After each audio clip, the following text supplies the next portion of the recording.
Good morning friends, स्वागत है आपका अभ्युदय योजना के इस यूट्यूब प्लेटफॉर्म पर। हम लोग वर्क पावर एनर्जी पढ़ रहे हैं, उसमें लगातार हम लोग पढ़ते आगे चलते चले जा रहे हैं। और आज हम लोग का जो टॉपिक आया है वो उसका नाम है पोटेंशियल एनर्जी। अब potential energy due to gravity हम लोग को समझना है। तो पहले तो ये होता क्या है पोटेंशियल एनर्जी, डेफिनेशन आप इसकी समझ लीजिए। ऐसे आप कह सकते हैं कि energy possessed by a body by virtue of its position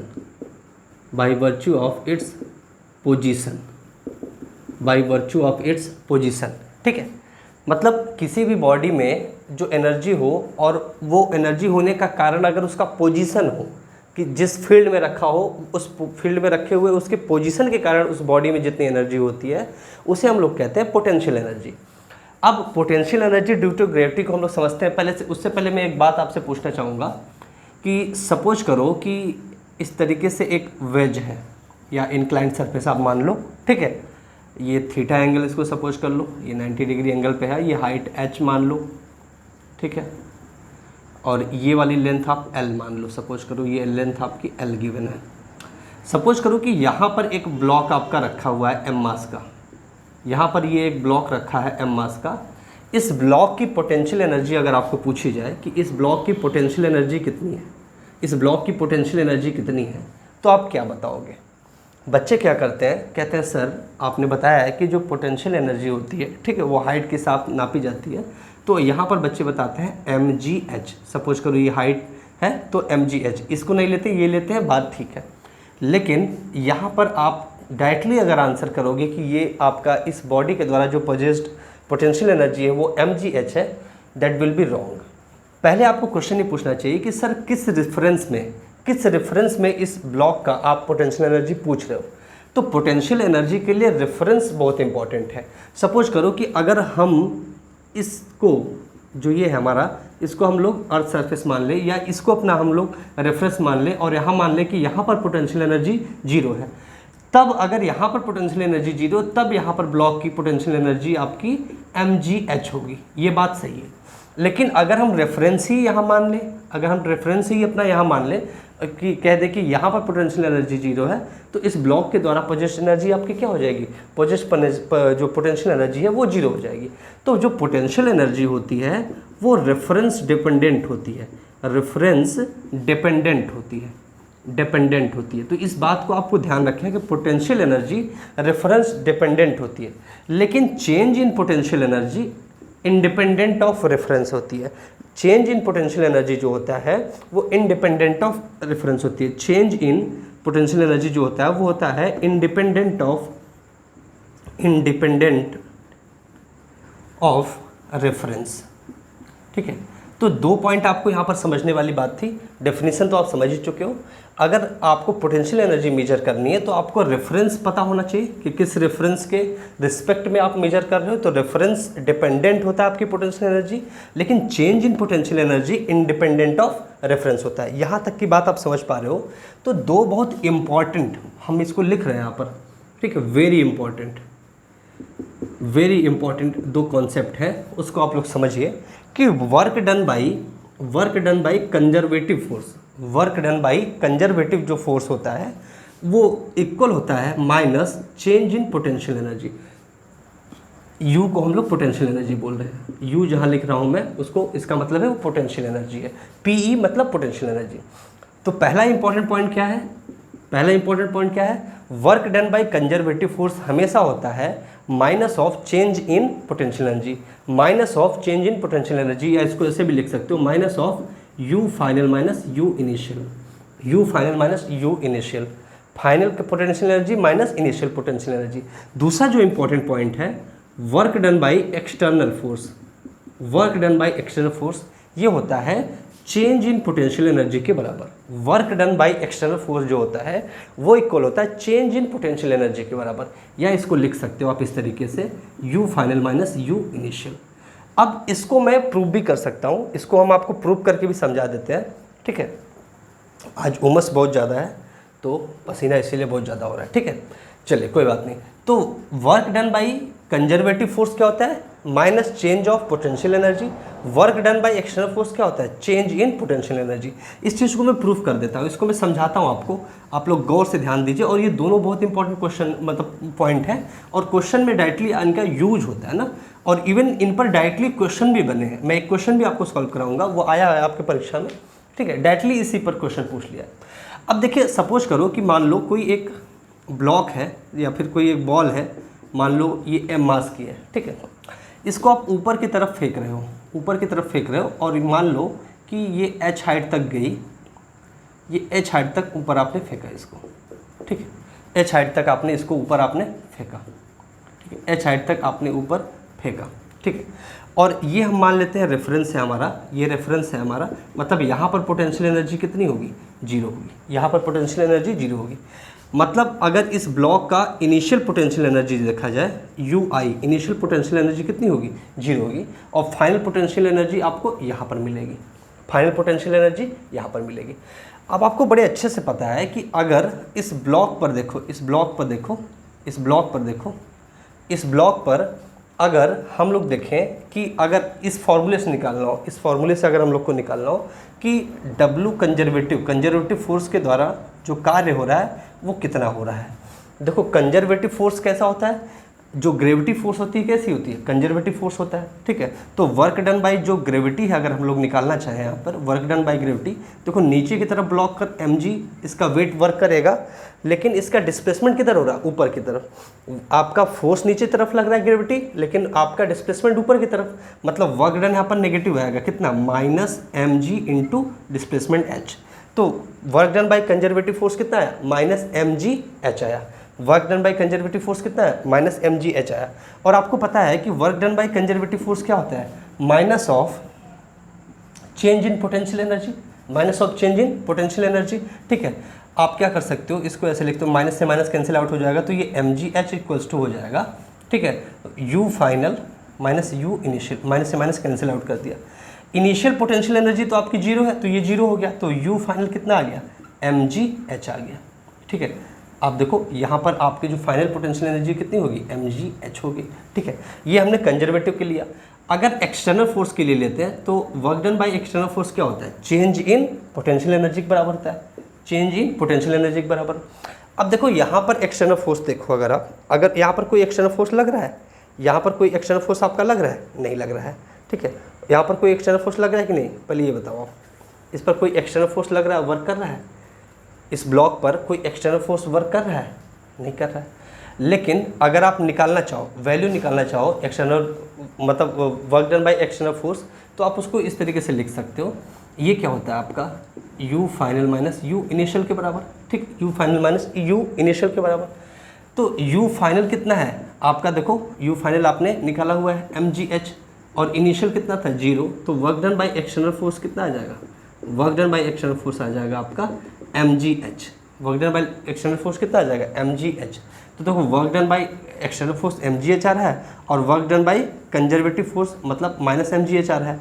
तो दोनों में आपका देखो दोनों साइन चेंज है कि नहीं, साइन अलग अलग है, क्योंकि work done by conservative force minus change in potential energy, work done by external force change in potential energy, दोनों इक्वल हैं लेकिन बस उनका साइन अपोजिट है। तो यहाँ पर भी देखो दोनों इक्वल हैं लेकिन दोनों का साइन अपोजिट है। तो इस तरीके से आप प्रूफ कर दिए कि जो आपका work done by conservative force होता है वो minus of change in potential energy होता है, जबकि work done by external force जो होता है वो चेंज इन पोटेंशियल एनर्जी के बराबर होता है। अब इस फॉर्मूले पे हम लोग एक क्वेश्चन लेंगे जो कि हम लोग के एग्जाम में आया हुआ है और उसको देखेंगे। अब देखिए जैसे ये क्वेश्चन है, इस क्वेश्चन को हम लोग इजीली अपने जो अभी कॉन्सेप्ट पढ़ा उससे सॉल्व कर सकते हैं। कह रहा है कि in a region potential energy of a body is given as u equals to 4x square plus 3x minus 5, ठीक है, 5 joule. Find work done by an external agent in slowly moving the body from point 3,2 to -1,4। अब देखिए आपको पता है कि देखो ये क्या कह रहा है, एक्सटर्नल एजेंट मतलब एक्सटर्नल फोर्स के द्वारा जो वर्क डन है, तो वर्क डन बाय जो एक्सटर्नल फोर्स होता है वो कितना होता है, चेंज इन पोटेंशियल एनर्जी के बराबर होता है कि नहीं, चेंज इन पोटेंशियल एनर्जी के बराबर होता है, ठीक है। पोटेंशियल मतलब इसको लिख सकते हैं इनिशियल पोटेंशियल एनर्जी मतलब final potential energy minus initial potential energy, यही आपका एक्सटर्नल एजेंट के कारण वर्क डन होगा। तो फाइनल में पोटेंशियल एनर्जी जो है और इनिशियल पोटेंशियल एनर्जी जो होगी उसका आप क्या कर दोगे, डिफरेंस निकाल लोगे, वही आपका आंसर आएगा। देखो आपका जो यू में एक्सप्रेशन दिया है वो आपका सिर्फ एक्स में है, तो मतलब एक्स में ही आपका इसमें है, तो एक्स में देखो कहाँ से कहाँ मूव कर रहा है, 0.3 से -1 जा रहा है, 3 से -1 जा रहा है। तो आप क्या कर दो, आप फाइनल मतलब आप यू की वैल्यू आप कहाँ निकालो, -1 पे, माइनस यू की वैल्यू आप कहाँ निकालो, फाइनली आपका -1 पे गया और शुरू में कहाँ था 3 पे, तो u की वैल्यू आप ऐसे लिख सकते हो u at x equals to -1 और u at x equals to 3, ठीक है। उस पर u की वैल्यू निकाल दो, आपका आंसर आ जाएगा, ठीक है। अब u की value at x equals to -1 पे निकालने के लिए x की जगह सब जगह -1 रख दो, तो 4 इंटू एक्स स्क्वायर, तो -1 का स्क्वायर, इसको मैं लिख ही देता हूँ, 4 इंटू -1 का square plus 3 into -1 -5 in bracket, ठीक है। अब x इक्वल्स टू 3 के लिए निकाल दो, x इक्वल्स टू 3 के लिए निकालोगे तो कितना हो जाएगा, 4 इंटू 3 का स्क्वायर प्लस 3 इंटू 3 -5, ठीक है। अब इसी को सॉल्व कर लेते हैं, ठीक है। ये कितना आ जाएगा, 1 का स्क्वायर -1 का स्क्वायर 1, तो 4, ये माइनस हो जाएगा 3 और -5, इस ब्रैकेट में देखो 3 का square 9, 9 multiplied by 4 36, 3 multiplied by 3 9 और -5, ठीक है। तो यहाँ से आपका आ जाएगा -4 और ये कितना आ जाएगा भाई, ये आ जाएगा आपका -40, ठीक है। और टोटल ये आ जाएगा -44 जूल। तो work done by external agent कितना आ जाएगा, -44 जूल। ये आपका आंसर रहा, ये आपका आंसर रहा, ठीक है। तो इस क्वेश्चन को अभी हमने डील किया। अब हम लोग देखते हैं relation between force and potential energy. Relation between, ये इंपॉर्टेंट है भाई, relation between force and potential energy. Potential energy बहुत इंपॉर्टेंट है, इस पर क्वेश्चन बनाए जाते हैं। Relation between force and potential energy. देखिए जो relation between force and potential energy होता है वो होता है force equals to minus del u बटे में del r, minus del u बटे में डेल आर। देखो ये आपका फ्रैक्शनल डिफरेंशिएशन होता है ना, फ्रैक्शनल डिफरेंशिएशन होता है, उसको इस तरीके से डिनोट करते हैं। तो F equals to minus del u बटे में डेल आर। देखो ये तो F आपका फोर्स तो क्या होता है, वेक्टर क्वांटिटी है, और पोटेंशियल एनर्जी आपकी क्या है, स्केलर क्वांटिटी है, स्केलर क्वांटिटी है। तो फोर्स वेक्टर अगर आप लिखना चाहो तो एफ एक्स आई कैप प्लस एफ वाई जे कैप प्लस एफ जेड के कैप लिख सकते हो। जहाँ पे अगर पोटेंशियल एनर्जी के टर्म में लिखना चाहो तो एफ एक्स कितना हो जाएगा, माइनस डेल यू बटे में del x, minus del u बटे में del x, where y and z constant, where y and z constant. ऐसे ही अगर एफ वाई लिखना चाहो तो माइनस डेल यू बटे में डेल वाई लिख सकते हो, where x and z is constant. F z लिखना चाहो तो माइनस डेल यू बटे में डेल जेड लिखोगे, जहाँ पर एक्स और वाई क्या होंगे, कांस्टेंट, एक्स और वाई क्या होंगे, कांस्टेंट। और इस पर आपके अच्छे खासे क्वेश्चन भी पूछे जाते हैं। फिर से समझ लो, रिलेशन बिटवीन फोर्स और पोटेंशियल एनर्जी क्या होता है, F equals to minus del u बटे में डेल आर। आर क्या है, पोजीशन बता रहा है, ठीक है। फोर्स आपका वेक्टर क्वांटिटी है और ये स्केलर क्वांटिटी है, ठीक है।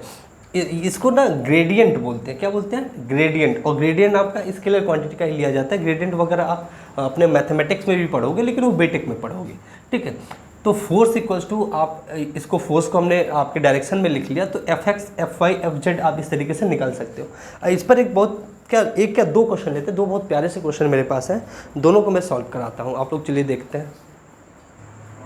चलिए दो क्वेश्चन सॉल्व करते हैं, इनको लेते हैं। पहला क्वेश्चन इसमें कह रहा है कि in a region potential energy of a particle of mass 4 kg depends on its X coordinate, और इस तरीके से potential energy U equals to 5x³ + 4x + 7 joule.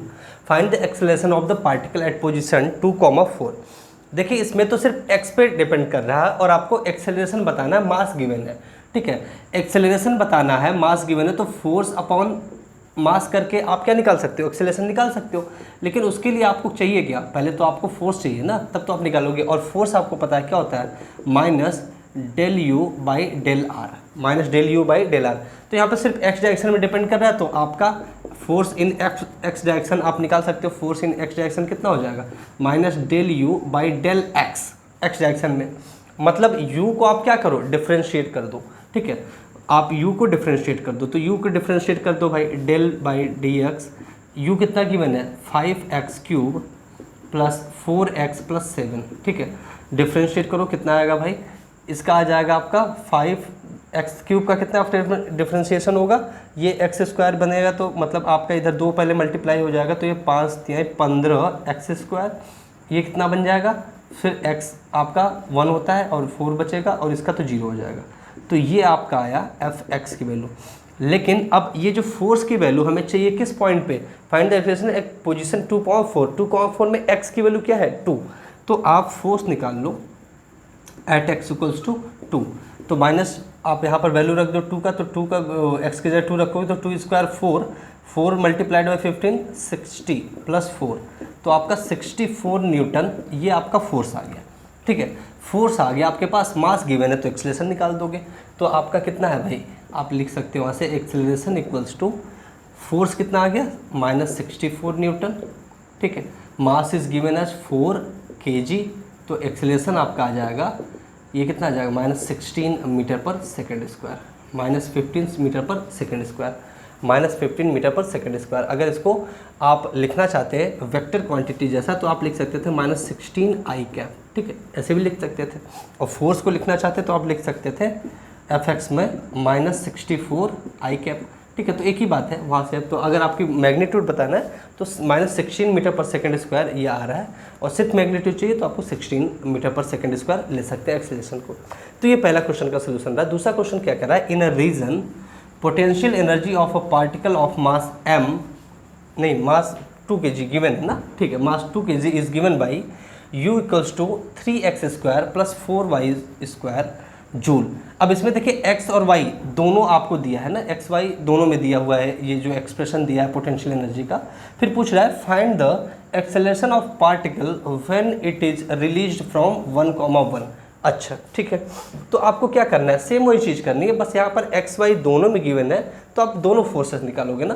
तो फोर्स अलोंग x कितना आ जाएगा भाई -du/dx, ठीक है, एट क्या y जहाँ पर कांस्टेंट हो, ठीक है। आप इसको निकाल लेते हैं, तो -du/dx, u कितना है आपका 3x² प्लस 4y²। इसको आप करोगे तो x के रेफरेंस में डिफ्रेंशिएट करोगे, x के रिस्पेक्ट में डिफ्रेंशिएट करोगे तो आ जाएगा -6x/y, ये तो y है तो आपका ये कांस्टेंट हो जाएगा, तो x के रिस्पेक्ट में करोगे तो y वाला टर्म आपका कांस्टेंट बनेगा और वो 0 हो जाएगा, ठीक है। तो fx की वैल्यू आ गई -6x, लेकिन fx की वैल्यू आपको किस पोजीशन पे लेनी है, x इक्वल्स टू 1 पे, तो हम लोग ले लेते हैं fx at x equals to 1, कितना आ जाएगा भाई, fx at x equal to 1 कितना आ जाएगा, fx इक्वल्स टू आएगा x की वैल्यू 1 पर रख दो तो -6 न्यूटन, ठीक है। अगर fy की वैल्यू आप निकालना चाहो तो ये हो जाएगा del y, ठीक है, तो del y, और ये है आपका 3x² प्लस 4y² u की वैल्यू, ठीक है।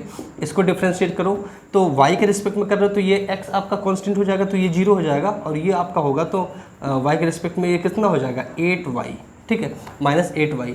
तो fy at y equals to 1, क्योंकि 1,1 पॉइंट है तो x भी 1 है y भी 1 है, ठीक है। तो ये हो जाएगा fy की वैल्यू आ जाएगी कितनी -8 न्यूटन, ठीक है, -8 न्यूटन। तो अगर फोर्स वेक्टर लिखना चाहो तो लिख सकते हो, x में कितना है भाई x -6i कैप, y में कितना है भाई -8j कैप, ठीक है, -8j कैप, ये फोर्स वेक्टर आपने लिख लिया।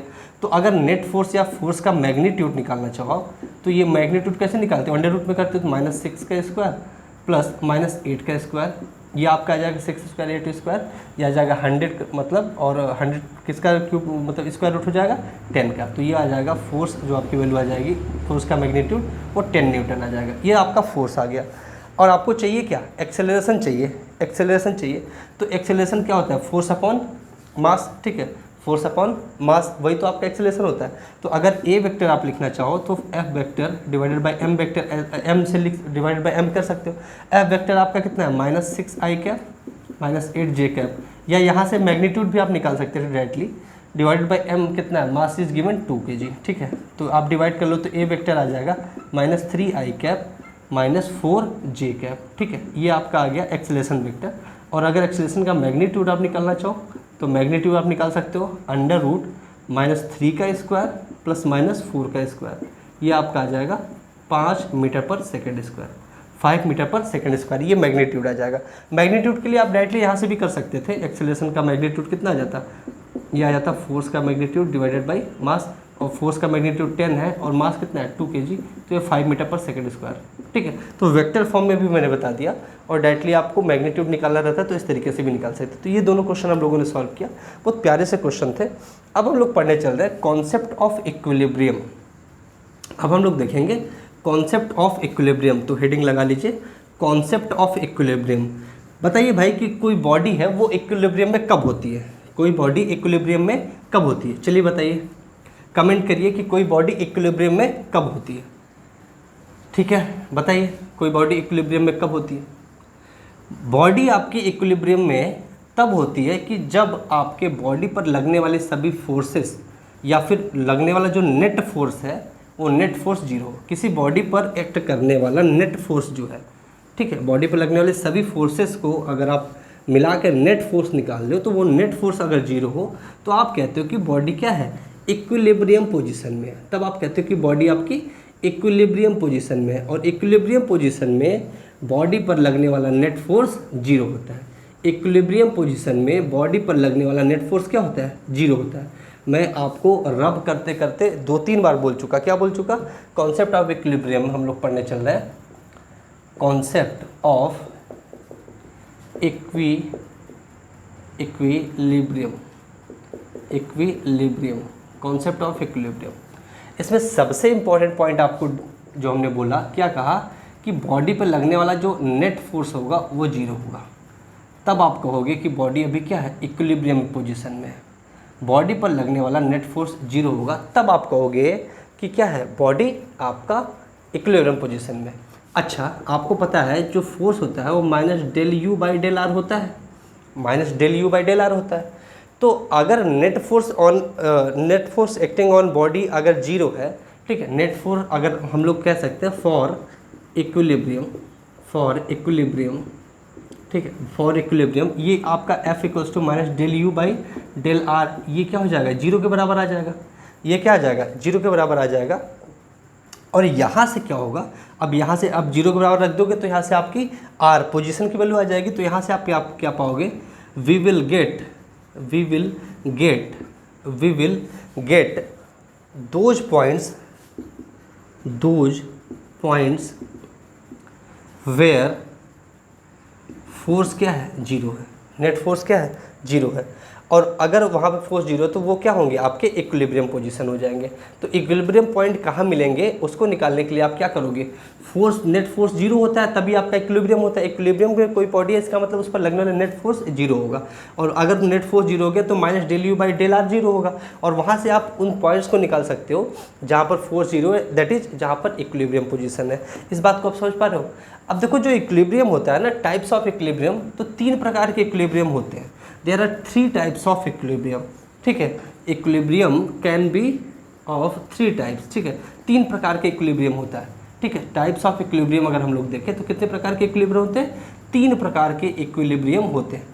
अच्छा, इक्विलिब्रियम में क्या होता है भाई, पॉइंट क्या इंपॉर्टेंट है इक्विलिब्रियम के लिए, नेट फोर्स बॉडी पर क्या होगा, जीरो होगा। देखो 3 प्रकार के इक्विलिब्रियम होते हैं। पहला होता है आपका स्टेबल इक्विलिब्रियम, पहला होता है आपका स्टेबल इक्विलिब्रियम। दूसरा होता है आपका अनस्टेबल इक्विलिब्रियम, और तीसरा होता है आपका न्यूट्रल इक्विलिब्रियम, ठीक है। 3 प्रकार के इक्विलिब्रियम होते हैं, तीनों को हम लोग डिस्कस करने चल रहे हैं, तीनों के बारे में समझने चल रहे हैं, ध्यान समझिएगा, ठीक है। तीनों के बारे में हम लोग समझने चल रहे हैं, ध्यान समझिएगा।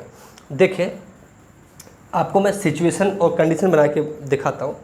मान लो इस तरीके से एक कटोरी जैसा शेप दिख रहा है आपको, हाँ दिख रहा है, और यहाँ पर कोई एक आपका बॉडी है, ठीक है, कोई आपकी बॉडी यहाँ पर है, ठीक है, मान लो m मास की है ये बॉडी, ठीक है।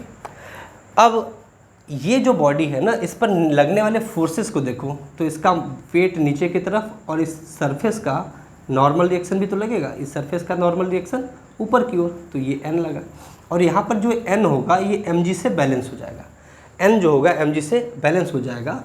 और यहाँ पर जो नेट फोर्स होगा, नेट फोर्स वो कितना हो जाएगा 0, क्योंकि n ने mg को बैलेंस कर लिया और कोई फोर्स है नहीं। तो इस बॉडी पर लगने वाला नेट फोर्स क्या है, 0 है। दैट इज आपकी बॉडी इस समय इक्विलिब्रियम पोजीशन में है। ये कौन सा पोजीशन है आपका, इक्विलिब्रियम पोजीशन है, इक्विलिब्रियम पोजीशन है, ये आपका इक्विलिब्रियम पोजीशन है, ठीक है। ये बॉडी आपकी इक्विलिब्रियम पोजीशन में है। लेकिन कौन सा इक्विलिब्रियम है इन तीनों में, ये है आपका स्टेबल इक्विलिब्रियम। क्यों स्टेबल है इस बात को समझिए।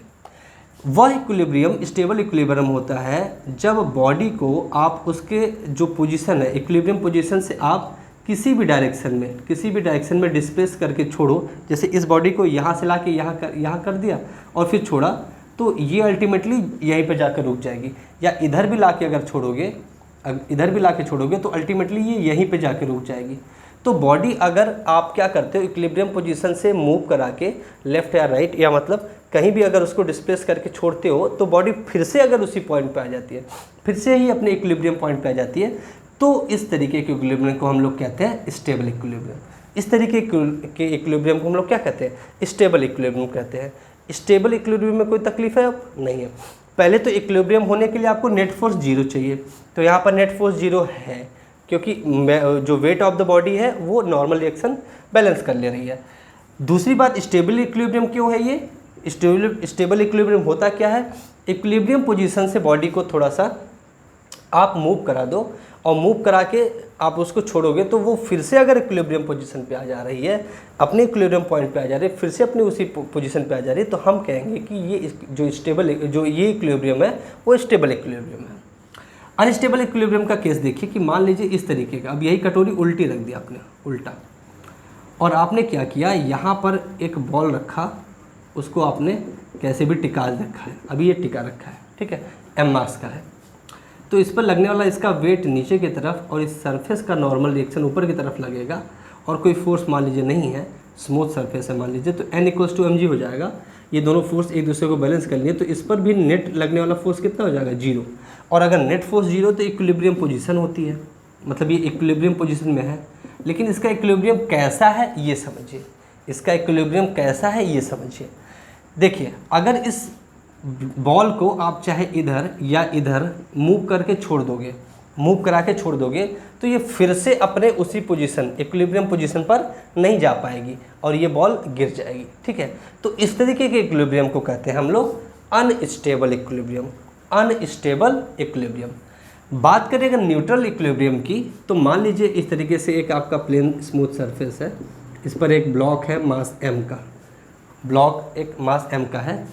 इस पर अगर इस समय देखो तो आपका नीचे की तरफ mg, इसका वेट ऊपर की तरफ नॉर्मल रिएक्शन लग रहा है और नॉर्मल रिएक्शन mg को बैलेंस कर ले रहा है। तो यहाँ पर भी जो नेट फोर्स है वो क्या है, 0 है। दैट इज इक्विलिब्रियम कंडीशन है, दैट इज ये आपका भी इक्विलिब्रियम में है। लेकिन ये कैसा इक्विलिब्रियम है, इसको समझने के लिए अगर हम इस ब्लॉक को थोड़ी देर डिस्प्लेस कर दें, थोड़ी दूर क्या कर दें, डिस्प्लेस कर दें, और डिस्प्लेस करने के बाद इसको छोड़ दें, थोड़ी दूर क्या करना है, हमने डिस्प्लेस किया, चाहे इधर करो चाहे इधर, और डिस्प्लेस करने के बाद छोड़ दोगे तो ये अपने उसी नए पोजीशन में रह जाएगा, ना इधर जाएगा ना उधर जाएगा, ठीक है। वो अपने नए पोजीशन पर ही रुक जाता है। और बॉडी के इस प्रकार के इक्विलिब्रियम को हम लोग कहते हैं न्यूट्रल इक्विलिब्रियम। बॉडी के इस प्रकार के इक्विलिब्रियम को हम लोग कहते हैं न्यूट्रल इक्विलिब्रियम। अब अगली पोटेंशियल एनर्जी के रेफरेंस में अगर इन स्टेबल को समझो, मतलब इन इक्विलिब्रियम को समझो कि जो स्टेबल इक्विलिब्रियम होता है उसमें पोटेंशियल एनर्जी क्या होती है, अनस्टेबल इक्विलिब्रियम में पोटेंशियल एनर्जी क्या होती है, और न्यूट्रल इक्विलिब्रियम में पोटेंशियल एनर्जी क्या होती है, इसको समझना चाहो तो potential energy in stable equilibrium ये होती है मिनिमम। ये क्या होती है, मिनिमम, ठीक है, क्योंकि ये आपका क्या होता है, लोएस्ट पोजीशन पे होता है, लोएस्ट पोजीशन पे होता है, इसलिए आपका पोटेंशियल एनर्जी मिनिमम होता है स्टेबल इक्विलिब्रियम में। अनस्टेबल इक्विलिब्रियम में आपकी जो पोटेंशियल एनर्जी होती है वो मैक्सिमम होती है, वो होती है मैक्सिमम। अनस्टेबल पोजीशन में, अनस्टेबल इक्विलिब्रियम में जो पोटेंशियल एनर्जी बॉडी की होती है मैक्सिमम, क्योंकि वो आपकी मतलब रेफरेंस से मैक्सिमम हाइट पे होती है, ठीक है, मैक्सिमम पोजीशन पे होती है, ठीक है। न्यूट्रल पोजीशन में potential energy does not change, potential energy does not change, ये नहीं बदलती, ये चेंज नहीं होती है। क्योंकि अगर आप देखोगे तो ये इसका लेवल ही क्या हो रहा है, चेंज नहीं हो रहा है, ठीक है। तो यहाँ पर जो पोटेंशियल एनर्जी थी वही पोटेंशियल एनर्जी यहाँ पर भी होगी। तो potential energy in stable equilibrium minimum होता है, potential energy in unstable equilibrium maximum होता है, potential energy in neutral equilibrium आपका क्या होता है, डज नॉट चेंज, ये आपका चेंज नहीं होता। इतनी बात आप लोग समझ पा रहे हो, यहाँ तक की बात क्लियर है आप लोगों को? बहुत अच्छा। अब इसी में एक कॉन्सेप्ट और देखते हैं हम लोग। चलिए हम लोग देखते हैं कि ये जो अभी इक्विलिब्रियम हमने पढ़ा, स्टेबल, अनस्टेबल और न्यूट्रल इक्विलिब्रियम, इसको क्वेश्चन में कैसे अप्लाई करेंगे। मान लीजिए तो देखिए फॉर क्वेश्चंस मान लीजिए इस तरीके से आपको कोई एक ग्राफ दिया है, कोई ग्राफ है, ठीक है, कोई एक ग्राफ गिवन है यू और आर, पोजीशन और पोटेंशियल एनर्जी के बीच में, इस तरीके से आपको एक ग्राफ गिवन है, ठीक है। मान लीजिए ये ग्राफ है। अब इस ग्राफ में देख रहे हैं जो हाईएस्ट पोजीशन है वो ये है, ये हाईएस्ट पोजीशन है, ठीक है। मान लेते हैं इसके रेफरेंस में ये आपका एक्स एक्सिस में या फिर एक पॉइंट है आपका x1, और जो लोवेस्ट पोजीशन है, जो लोवेस्ट पोजीशन है इस तरीके से मान लेते हैं यहाँ पर है, ये x2 है, ठीक है। ये हाईएस्ट पोजीशन है, ये हाईएस्ट पोजीशन, इसलिए यहाँ पर पोटेंशियल एनर्जी मैक्सिमम होगी, पोटेंशियल एनर्जी मैक्सिमम होगी। और पोटेंशियल एनर्जी मैक्सिमम में इट मीन्स ये क्या होगा, अनस्टेबल इक्विलिब्रियम होगा, ये अनस्टेबल इक्विलिब्रियम होगा। यहाँ पर पोटेंशियल एनर्जी आपकी मिनिमम है, यहाँ पे पोटेंशियल एनर्जी क्या है, मिनिमम है। इट मीन्स ये स्टेबल इक्विलिब्रियम होगा, इट मीन्स ये कैसे इक्विलिब्रियम होगा, स्टेबल इक्विलिब्रियम होगा। यहाँ तक बात आप लोग समझ पा रहे हैं? यहाँ तक बात अभी हमने समझाया ना, maximum potential energy unstable equilibrium, minimum potential energy stable equilibrium. यहाँ तक कोई दुविधा है? नहीं है। अच्छा, इसका अब ऐसे इसका मतलब समझिए। देखिए जो फोर्स होता है वो होता है minus del you by del r, minus del you by del r होता है कि नहीं। फोर्स इक्वल टू होता है minus del you by del r. मतलब ये देखो del you by del r ये है क्या, minus of slope of u versus r graph. U और आर ग्राफ का जो स्लॉप होता है उसका नेगेटिव अगर आप साइन के साथ लेते हो तो यही फोर्स के इक्वल होता है, यही फोर्स के क्या होता है, इक्वल होता है। x1 पॉइंट क्या है, x1 पे u मैक्सिमम है ना, पोटेंशियल एनर्जी क्या है, मैक्सिमम है। x1 पॉइंट पे पोटेंशियल एनर्जी मैक्सिमम है, और पोटेंशियल एनर्जी जिस पॉइंट पर मैक्सिमम होता है वही आपका अनस्टेबल इक्विलिब्रियम देता है। पोटेंशियल एनर्जी जिस पॉइंट पर आपका मिनिमम होता है उसको अनस्टेबल इक्विलिब्रियम कहेंगे। तो x1 पे आपका ये आपका अनस्टेबल इक्विलिब्रियम आएगा, x1 पर आपका अनस्टेबल इक्विलिब्रियम आएगा, ठीक है। जबकि x2 पे आपका स्टेबल इक्विलिब्रियम आएगा। x2 वो पॉइंट है जहाँ पर आपको स्टेबल इक्विलिब्रियम देखने को मिलेगा। यहाँ तक आप लोग बात समझ रहे हो? ठीक है। अब देखो क्वेश्चन में इस तरह की बातें भी यूज होती हैं, उसको आप समझ लो। जैसे आपको गिवन होगा, आपको गिवन क्या होगा, गिवन होगा u is a function of position r, u is a function of position r। तो आप क्या करोगे, अगर आपसे ये पूछे कि बताओ किस पॉइंट पर ये u आपको दिया होगा, मतलब पोजीशन के फंक्शन के रूप में दिया होगा, तो पूछेगा किस किस पॉइंट पर आपका अनस्टेबल है, किस पॉइंट पे स्टेबल है। तो उसके लिए आप क्या करोगे, सबसे पहली चीज़ तो आप निकालोगे f equals to minus del you by del R, ठीक, minus del you by del R निकालोगे। क्योंकि भाई इक्विलिब्रियम पोजीशन के लिए तो पहले बात करोगे, इक्विलिब्रियम पोजीशन कब होती है, जब नेट फोर्स जीरो होता है। तो आप क्या रखोगे, पहले तो del you by del r निकाल लेना। अब f इक्वल्स टू जीरो, मतलब that is del you by del r equals to क्या रखोगे, minus del you by del r equal to zero रखोगे। अब यहाँ से पॉइंट्स मिलेंगे आपको, यहाँ से, ठीक है, यहाँ से आप इक्वेशन बन जाएगा और पॉइंट्स मिलेंगे। यहाँ से आपको क्रिटिकल पॉइंट्स मिलेंगे, क्रिटिकल पॉइंट्स मतलब जहाँ पर मैक्सिमम या मिनिमम वैल्यू हो सकती है, यहाँ से क्रिटिकल पॉइंट्स मिलेंगे। सपोज करो x1 x2 x3 कुछ भी मिल सकते हैं ना, अलग अलग पॉइंट्स मिल सकते हैं, ठीक है। अब क्या करो, अब आप करो वही मैक्सिमम मिनिमम वाला concept. If del you by del are square, del 2u by del are square ये ग्रेटर दैन जीरो है, ये ग्रेटर दैन जीरो है, तो आपका मिनिमम मिलेगा। और मिनिमम मिलेगा मतलब u वहाँ पर मिनिमम होगा, तो आपका ये स्टेबल आ जाएगा, ये क्या आ जाएगा, स्टेबल इक्विलिब्रियम हो जाएगा। If del 2u by del are square less than zero आ जाए तो वहाँ पर आपको मैक्सिमम मिलेगा, और ये आपका अनस्टेबल इक्विलिब्रियम होगा, ये इस पॉइंट पर अनस्टेबल इक्विलिब्रियम होगा, इस पॉइंट पर क्या होगा, अनस्टेबल इक्विलिब्रियम होगा। इतनी बात आप समझ पा रहे हैं।